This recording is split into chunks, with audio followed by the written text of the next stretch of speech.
हाय, हे असं होईल मला वाटलंच नाही. काय ते सांगते. हॅलो, मी आरोही. आज बनवला गाजरचा हलवा, तो पण खूप दिवसानंतर. एवढा छान झाला, यांना फार आवडला आणि त्यांनी माझं खूप कौतुकही केलं छान झाला म्हणून. बट मी ते मोमेंट कॅप्चर नाही केलं कारण ते कॅमेरासमोर यायला लाजतात. सो आता सांगते गाजरचा हलवा कसा बनवला. गाजर किसून घेतले स्वच्छ धुवून आधी, आणि किसायलाच खूप टाईम लागतो यार. मग किसून झाल्यानंतर त्याला तूप टाकून चांगलं फ्राय केलं आणि त्याला कसं थोडं बारीक स्लो गॅसवर छान असं भाजून घ्यायचं. त्याचा असा वास जातो आणि मग त्याच्यामध्ये तूप ॲड करून चांगलं भाजायचं स्लो गॅसवर. त्याच्यात साखर टाकायचं, थोडंसं दूध टाकायचं, तूप टाकून मिक्स करायचं आणि ते मग ते दूध आटूसपर्यंत त्याला परतत राहायचं. मग त्याच्यानंतर त्याच्यामध्ये खवा ॲड करायचा, थोडासा ड्रायफ्रूट्स ॲड करायचे, वेलची पूड ॲड करायची.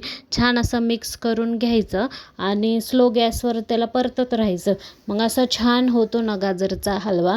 मी असा बनवला आहे, तुम्ही पण नक्की ट्राय करा आणि आत्ताच बनवून घ्या. आणि माझा व्हिडिओ जर तुम्हाला आवडत असेल तर मला फॉलो नक्की करा आणि कमेंट करून सांगा कसा वाटला.